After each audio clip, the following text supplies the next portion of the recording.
Olá, meu nome é Rafael Paiva Justo, sou capitão do Corpo de Bombeiros Militar do Estado de Goiás.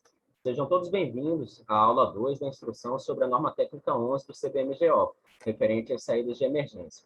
Na instrução de hoje, falaremos sobre o dimensionamento das saídas de emergência, a largura mínima das saídas de emergência, a distância máxima a percorrer.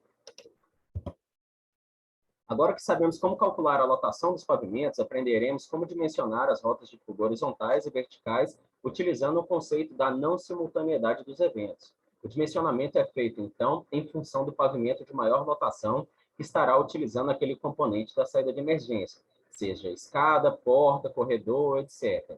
Então, como que funciona isso aqui, senhores, a não simultaneidade dos eventos? Por exemplo, se a gente tem uma edificação, o exemplo, então, de um salão de festa, uma edificação residencial. Se eu tenho um salão de festa com a lotação para 500 pessoas, eu vou fazer o dimensionamento e eu não vou somar todos os pavimentos, eu vou dimensionar para aquele pavimento que tem a maior lotação. Isso aí tem uma implicação muito grande na hora de você fazer o dimensionamento da escada. E até a alocação das ocupações dentro da edificação também. Nesse exemplo aqui, se eu tiver um salão de festa com 500 pessoas na cobertura da edificação, toda a escada que vai atender esse pavimento, ela vai ter que ter uma largura bem extensa, né, para poder retirar todas aquelas 500 pessoas da edificação, e ela vai ter que passar por todos esses pavimentos aqui abaixo. E o pavimento residencial, o dimensionamento dele tem uma lotação muito menor. Não teria necessidade de ter uma largura dessa escada toda para poder comportar essas 500 pessoas. Uma outra alternativa que foi feita, então, é o quê? Você colocar esse salão de festa no pavimento imediatamente acima do pavimento térreo. Aí você faria o quê, então? Uma escada dimensionada para a parte residencial, onde a lotação é muito menor, e aí, para aquela lotação excedente das 500 pessoas do salão de festa, a gente faria, então, o quê? Uma escada secundária para atender aquela diferença de lotação. Antes de iniciarmos o dimensionamento, precisamos entender o conceito de unidade de passagem. A unidade de passagem é a largura mínima onde conseguimos escoar uma quantidade de pessoas durante um minuto. Essa quantidade de pessoas vai variar de acordo com a ocupação. Por exemplo, uma creche conseguimos retirar menos crianças em um minuto em relação a uma faculdade. As saídas serão, então, dimensionadas em quantidade de unidades de passagem necessárias pela fórmula N vai ser igual a P sobre C, onde N é o número de unidades de passagens necessárias, P será o quê? A população do maior pavimento ou ambiente para onde a gente está dimensionando aquela escada ou aquele corredor, e C vai ser o quê? A capacidade de unidade de passagens, representada, então, na tabela A1 do anexo A da NT11. Nessa tabela, nós teremos, então, uma coluna referente à capacidade de unidade de passagem. É aquela mesma tabela que nós utilizamos para fazer o quê? O dimensionamento e a lotação dos ambientes e dos pavimentos. Como que a gente faz a escolha, então, aqui de qual capacidade de unidade de passagem a gente está utilizando? Vamos para o nosso exemplo aqui, então, a creche, E5. E5 vai ser essa ocupação aqui, ó. A gente vai estar dimensionando, então, por exemplo, uma escada. Capacidade de unidade de passagem para a creche, então, vai ser o quê? 22 crianças. Isso, lembrando que o conceito que vai ser a quantidade de pessoas que a gente consegue tirar em um minuto. Se compararmos, então, com a faculdade, que vai ser, então, no caso, o E1, a gente vai ter 75 pessoas. Observando aqui que vai ser o quê? 3 vezes mais. Em um minuto, a gente consegue tirar 3 vezes mais pessoas do que se compararmos, então, com uma creche. Agora nós vamos converter, então, a quantidade de unidades de passagem em largura realmente efetiva para uma escada-rampa. A unidade de passagem é a largura mínima para a passagem de uma fila de pessoas fixada em 55 centímetros, exceto para as portas, cuja dimensão vai ser de 50 centímetros. Então, por exemplo, se eu fiz meu cálculo e para o dimensionamento da minha escada, eu encontrei que eu preciso de 3 unidades de passagem. A minha largura mínima da escada seria o que, então? 3 vezes 0,55, que vai dar 1,65 metros de largura para a minha escada. Vamos voltar ao nosso exemplo de dimensionamento da lotação da igreja, onde temos a lotação de cadeiras no pavimento térreo de 210 cadeiras e no primeiro pavimento com 170 cadeiras. Observar, então, aqui que com essa lotação, senhores, foi utilizado o quê? O artifício da nota G. A lotação máxima permitida para o térreo seria de 400 pessoas, porque uma pessoa a cada metro quadrado, e no primeiro pavimento, 200 metros quadrados seriam 200 pessoas. Mas a nota G me permite utilizar o layout. Então, no nosso exemplo, eu vou estar utilizando, então, 170 cadeiras no primeiro pavimento e 210 cadeiras no pavimento térreo. Observar o seguinte ainda aqui, senhores, se a gente está dimensionando uma escada, não tem sentido a gente utilizar a lotação do pavimento térreo, já que as pessoas que estão no pavimento térreo não vão utilizar aquela escada como saída de emergência. Nós vamos utilizar, então, o quê? A lotação de 170 pessoas dimensionadas pelas cadeiras aqui no primeiro pavimento. Na tabela 1, nós temos que a capacidade da unidade de passagem para a igreja F2 vai ser, então, o quê? De 75 pessoas. Vamos aqui na divisão F2, vamos ver dimensionamentos de escada, capacidade de unidade de passagem, então, 75 pessoas. Usando a fórmula onde o número de unidades de passagens necessárias, temos que dividir o quê? A lotação pela capacidade de unidade de passagem. Nós temos, então, 170 dividido por 5. Lembrando que o quê? 170, apesar do pavimento térreo ter uma lotação maior, nós vamos utilizar 170 pessoas, porque o pavimento térreo não vai utilizar a escada. Dividido por 75, nós vamos ter, então, 2,25 unidades de passagem. O N da unidade de passagem ele tem que ser sempre um número inteiro, de forma que os arredondamentos eles são sempre feitos a maior, sempre para o número inteiro maior do que o resultado que a gente obteve. Então, 2,26 nós vamos arredondar para 3. Então, nós temos que ter o quê? No mínimo, 3 unidades de passagem para retirar aquelas pessoas do primeiro pavimento do nosso exemplo. Multiplicando, então, pela capacidade de unidade de passagem de 0,55, nós vamos ter o quê?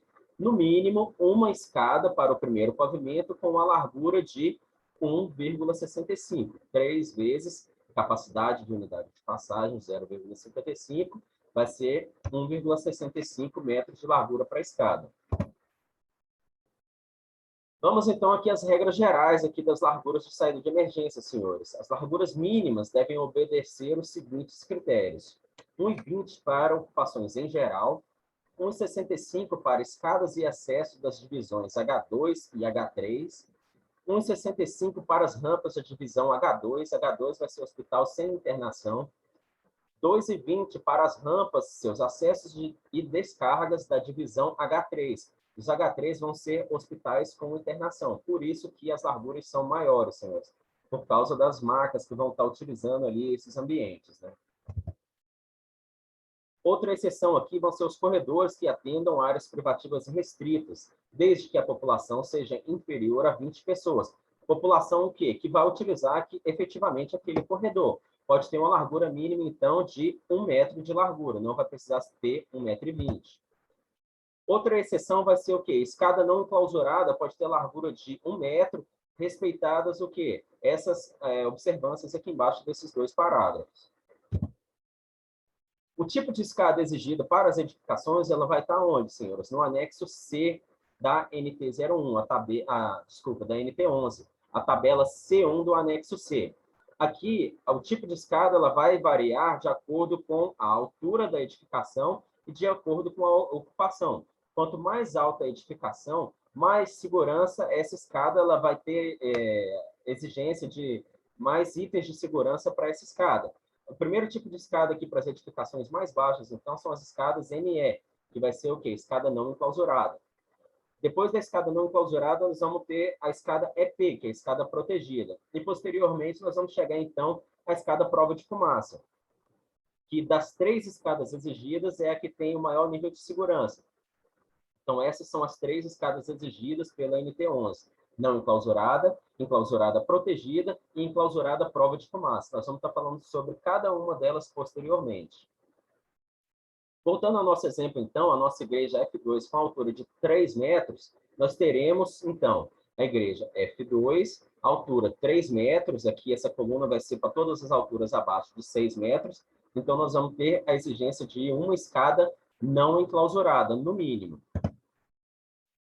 Para o atendimento, então, das 3 unidades de passagem, quais possibilidades aqui nós vamos ter? Uma escada não enclausurada com a largura de 1,65, atendendo o quê? As 3 unidades de passagem. Ou eu posso ainda ter o quê? 2 escadas do mesmo tipo, não enclausurada, de 1,20, que é a largura mínima exigida. 1,20 nós vamos ter o quê, então? 2 unidades de passagem atendendo. Se eu tenho 2 escadas com 1,20, essas 2 escadas vão ter o quê? Mais do que as 3 unidades de passagem que eu tenho como exigência. Eu vou ter cada escada com 2 unidades de passagem, serão, então, 4 unidades de passagem. Nós vamos ter, então, 2 possibilidades. Uma escada com 1,65 de largura ou 2 escadas com 1,20 cada uma. Já dimensionada a escada, vamos, então, dimensionar a porta da saída da edificação. Pegamos, então, como todos os pavimentos vão utilizar aquela porta, agora nós vamos utilizar o quê? A maior lotação entre os 2 pavimentos. Nesse caso, nós vamos utilizar a lotação de 210 pessoas no pavimento térreo. A capacidade da unidade de passagem para portas na igreja F2, vamos aqui novamente, ocupação F2, coluna portas. A capacidade de unidade de passagem, então, vai ser de quê? 100 pessoas. Coincidentemente, nós vamos ter o quê? 210 dividido por 100, 2,1, e arredondando novamente para o quê? 3 unidades de passagem. As portas, nós temos o quê? Algumas larguras de fábrica já padronizadas. As portas, elas vão sair com 80 centímetros, valendo o quê? Como uma unidade de passagem. 1 metro, atendendo 2 unidades de passagem. 1,5 metro em 2 folhas, valendo por 3 unidades de passagem. E 2 metros de largura em 2 folhas, valendo por 4 unidades de passagem. Antes de finalizarmos o dimensionamento das portas da saída, temos que atentar para outros requisitos, como a quantidade mínima de saídas exigidas para algumas ocupações e a distância máxima a percorrer daquela edificação. Tipo e quantidade de saídas aqui, então. Para definir a quantidade de saídas e escadas, devem ser considerados os critérios de largura e distância máxima a ser percorrida. Caso uma única saída ou escada atenda aos critérios deste item, então não haverá necessidade de se acrescer novas saídas e escadas, salvo algumas exceções. Para edificações aqui, F2, F3, F5, F6 e F7, com público superior a 500 pessoas, será obrigatório que, no mínimo, 2 saídas. A lotação máxima permitida no nosso exemplo era o quê? 600 pessoas, porém foi optado por layout de cadeiras fixas, com um total de 380 pessoas na edificação como um todo. Então, nós não vamos ter o quê? Obrigatoriedade de ter, no mínimo, 2 saídas. Por quê? Ficou abaixo dessas 500 pessoas aqui, dessa exigência. Uma outra situação a ser vista aqui, senhores, antes da gente finalizar o nosso exemplo, seria o quê? Por exemplo, F6, a ocupação F6 acima de 500 pessoas, ele exige 2 saídas. Se eu tiver, por exemplo, um ambiente F6, digamos aqui uma boate, que ela esteja dentro de uma edificação maior, por exemplo, um D1, um prédio de escritórios, e você tem uma boate como parte do seu pavimento. Essa boate, com essas 500 pessoas, ela precisa ter o quê? 2 saídas. Mas depois que elas saírem desse ambiente F6 e tiverem no ambiente D1, o D1 ele não precisa ter o quê? Essa obrigatoriedade de 2 saídas. Ele pode ter uma saída desde que ele atenda toda a lotação desse F6, mais essa lotação do restante aqui do pavimento. Mas não precisa necessariamente ter as 2 saídas aqui então, senhores. Voltando ao nosso exemplo aqui, qual o tamanho das portas ali que a gente vai precisar para a igreja como um todo? Nós temos que atender o quê? 3 unidades de passagem. 80 centímetros de uma porta vai ser equivalente a uma unidade de passagem. Voltando àquele slide, né? 1 metro vai equivaler a 2 unidades, 1,5 metro, 3, e 2 metros, 4 unidades de passagem. Como que a gente pode atender isso aqui? Uma porta de 1,5 metro, valendo por 3 unidades de passagem. Eu posso ter, então, 2 portas, de forma que uma seja de 80 centímetros com uma unidade de passagem, e mais uma porta secundária de 1 metro, atendendo 2 unidades de passagem, atendendo no total, então, 3 unidades de passagem, ou eu coloco somente 3 portas, cada uma com 80 centímetros, atendendo o quê? As 3 unidades de passagem total exigidas para aquela edificação. Distância máxima a percorrer. O que é a distância máxima a percorrer? É a maior distância a ser percorrida a fim de que os ocupantes da edificação possam atingir um local de relativa segurança.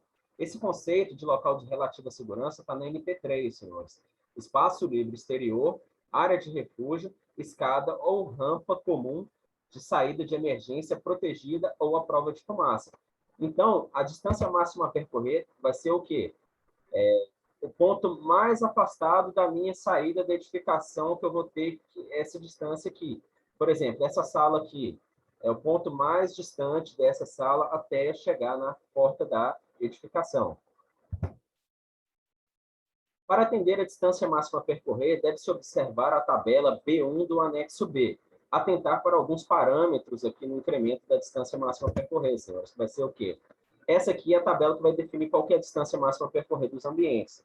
Por exemplo, se eu tenho aqui uma edificação C, ela não tem detecção de incêndio, não tem chuveiro automático, a distância máxima a percorrer no pavimento de descarga, o pavimento terra, vai ser de 40 metros. Se eu colocar o sistema de detecção de incêndio, senhores, essa distância vai passar de 40 para 55 metros.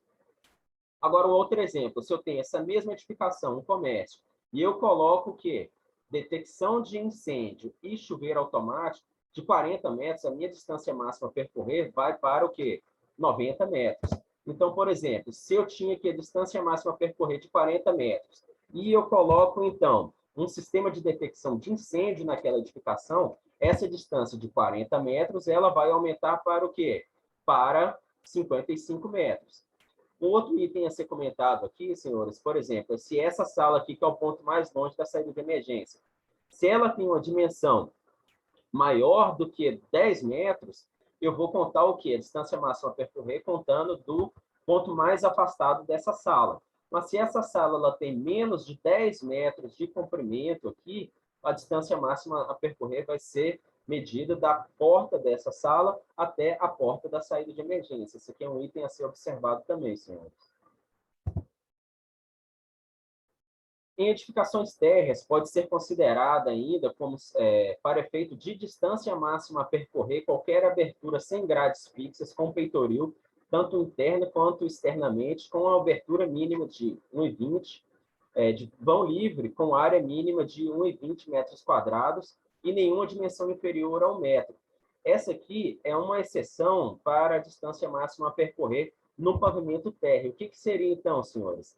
A distância máxima a percorrer ela não vai ser contabilizada para a saída de emergência se eu tiver, por exemplo, uma abertura de janela que atenda todos esses critérios aqui, ó, que vai ser o quê? Altura mínima de 1,20 m, vão livre com área mínima de 1,2 metros quadrados e nenhuma dimensão inferior a 1 metro.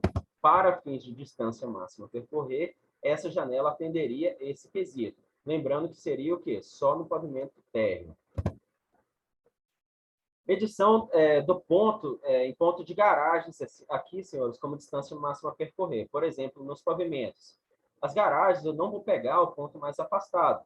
Eu vou pegar o ponto mais distante do início daquela garagem até a minha escada aqui, isso nos pavimentos, não no pavimento de saída, nos pavimentos acima do pavimento térreo. Aqui, por exemplo, eu não vou pegar aqui na ponta da garagem, eu vou pegar o ponto mais distante da última garagem até a porta que dá acesso à escada. No pavimento térreo, como vão ser medidas, então, ali, senhores, as distâncias? A escada vai ser medida pelo trajeto até a porta de entrada, e a maior distância do pavimento, assim como o exemplo anterior, vai ser do quê? O ponto da garagem mais distante, percorrendo até a porta de entrada na edificação. Outra situação aqui, senhores, a ser comentada vai ser o quê? Se a gente tiver compartimentação nos pavimentos. Quando eu tiver uma parede de compartimentação com porta corta-fogo, A distância máxima a percorrer vai ser medida do ponto mais distante daquele compartimento até essa parede de compartimentação. Nesse ponto, então, ela vai ser zerada. E aqui a gente vai contar novamente a minha distância máxima a percorrer. Por exemplo, naquela situação que nós vimos da distância máxima a percorrer de 40 metros. Eu conto 40 metros aqui, chegou nessa parede corta-fogo com porta-corta-fogo, aqui eu poderia ter novamente mais 40 metros. Chegamos então ao término da aula 2. Nesta instrução, aprendemos como fazer o dimensionamento das saídas de emergência, aprendemos a calcular a largura mínima exigida nas saídas de emergência e vimos como identificar a distância máxima a percorrer nas edificações. Muito obrigado a todos e bons estudos.